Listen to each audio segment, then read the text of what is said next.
تاجها يا سيدي متفردون بالحسن.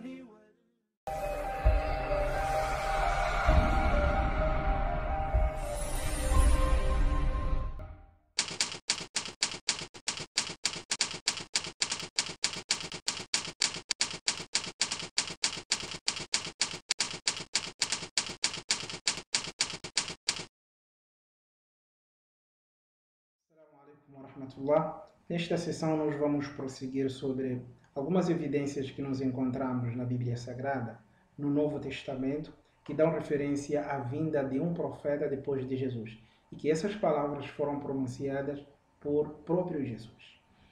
Conforme nos apresentamos nas sessões anteriores, e nós evidenciamos de que Moisés profetizou a vinda de um profeta a partir da terra de Pará, depois vimos Abacuque, vimos também Isaías. Agora vamos continuar analisando as palavras de Jesus a respeito de um profeta que viria depois dele. Depois de nós discutirmos nas sessões anteriores sobre o Espírito Santo também.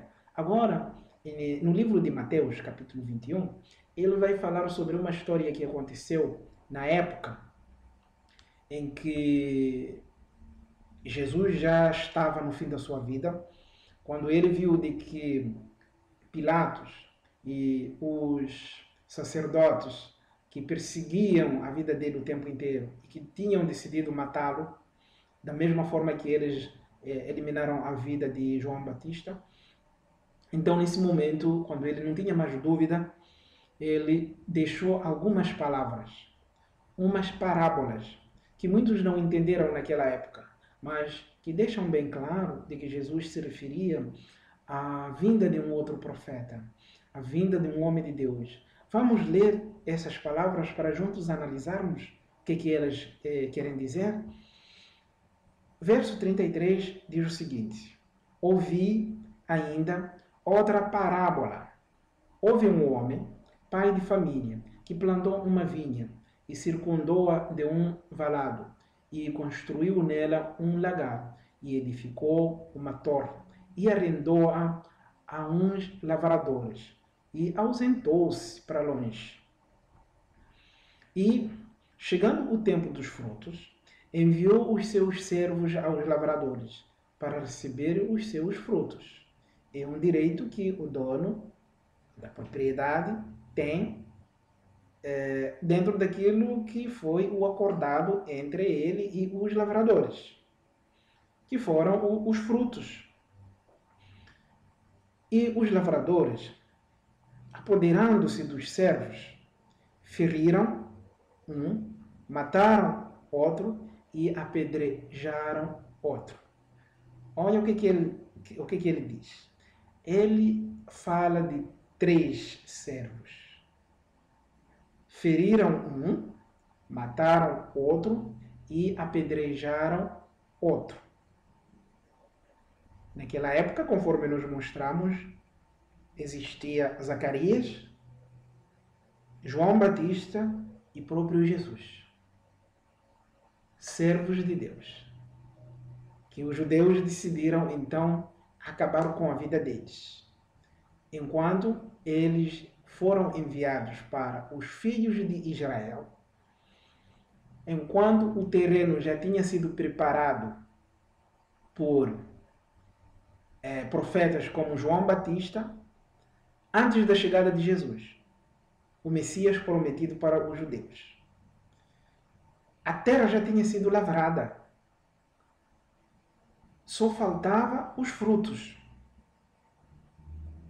Então, os judeus receberam a terra, tudo preparado, o edifício,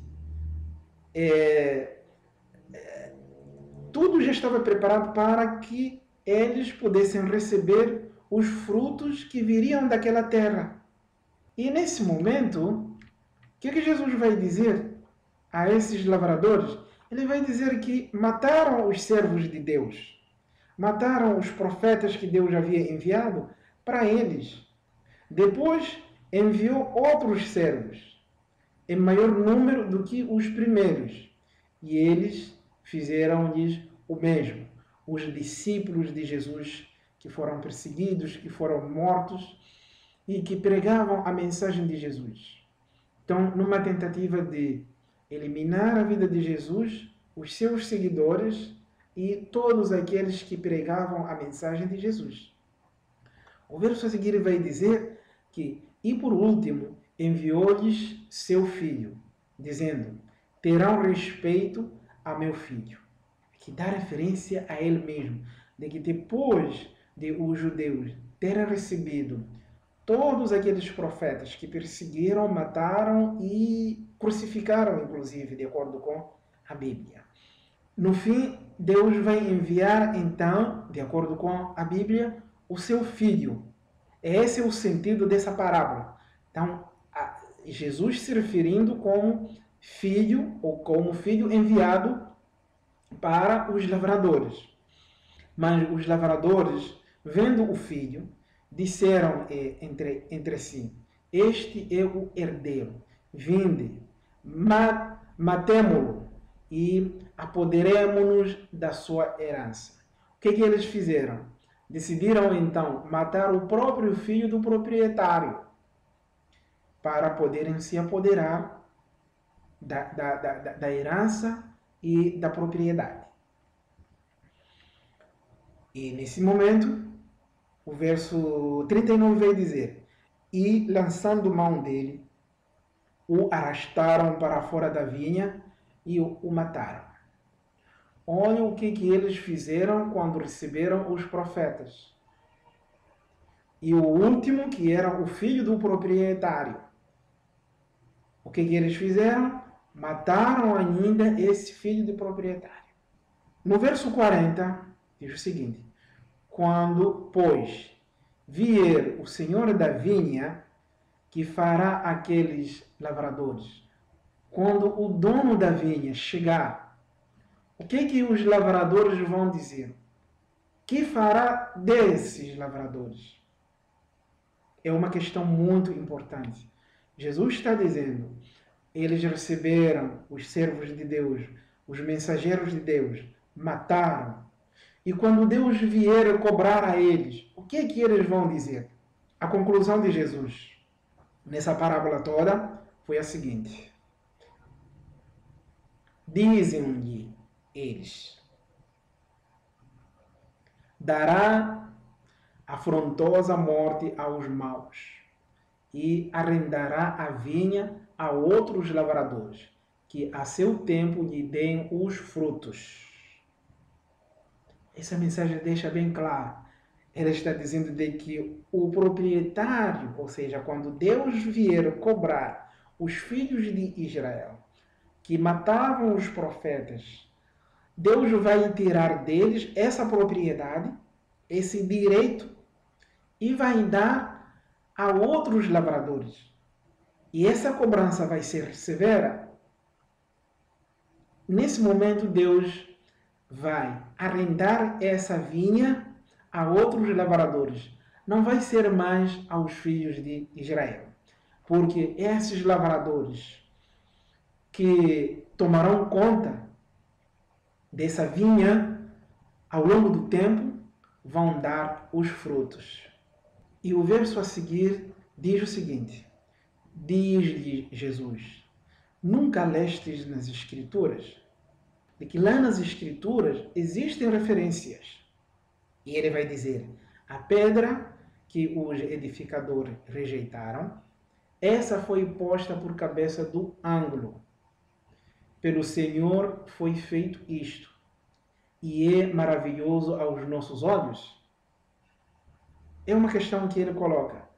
Ele vai dizer de que a pedra que eles, os filhos de Israel, rejeitaram, ou seja, quando os filhos de Israel rejeitaram Jesus,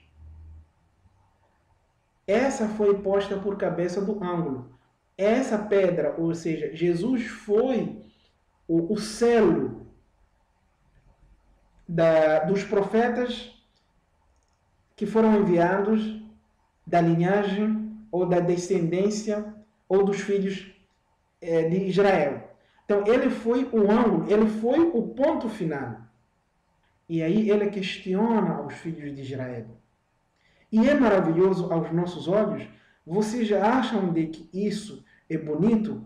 Acham que isso é maravilhoso? Não seria bom vocês receberem os profetas, seguirem os seus mandamentos e Deus continuar enviando outros profetas para vocês? Isso não seria melhor? Mas não. Eles leram as Escrituras que mencionavam o envio de Messias, leram as Escrituras que falavam da vinda dos profetas, mas mesmo assim mataram, perseguiram e acabaram com a vida deles. E por conta disso, Jesus pergunta aos filhos de Israel: vocês já acham isso maravilhoso? Não seria bom não selar com essa sequência do envio dos profetas? Mas Deus vai selar. Deus, a partir de agora, não vai enviar profeta nenhum para vocês, porque vocês não deram os frutos que deveriam dar. E no verso 42 e no verso 43, Jesus vai fechar com essa história, com essa parábola, e deixa bem claro de que depois dele, Deus iria enviar um outro profeta, mas a partir de outra nação, não dos filhos de Israel. Olha o que diz o 43. Portanto, eu vos digo que o reino de Deus vos será tirado e será dado a uma nação que dê os seus frutos. Que coisa bonita que Jesus anuncia antes da sua morte.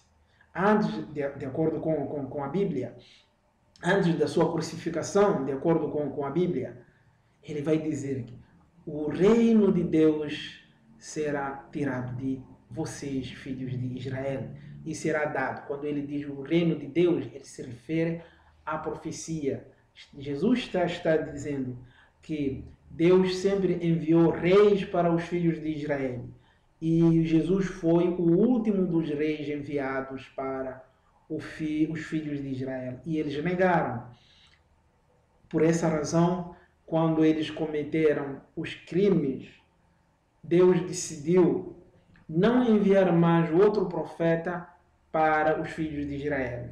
E aqui Jesus deixa bem claro de que a partir daquele momento, depois da morte dele, segundo a Bíblia, Deus não enviaria outro profeta para os filhos de Israel. E assim Deus tirou o reino dos filhos de Israel e deu a outra nação, a nação árabe, os ismaelitas, que foram eles que receberam o último profeta que veio depois de Jesus. Neste sentido, nós evidenciamos de que, mais uma vez, é preciso ter um coração aberto para entender essa parábola. Jesus, quando fala de que o reino de Deus seria retirado dos filhos de Israel, ele não está se referindo da igreja, das propriedades mundanas, da riqueza. Ele se refere à profecia. Se refere a um profeta que viria depois, mas que não viria da nação de Israel. Desta forma, nós iremos, na sessão que vem, mostrar onde que está escrito o nome do profeta Muhammad nas escrituras anteriores. Não perca. Assalamu alaikum wa rahmatullah.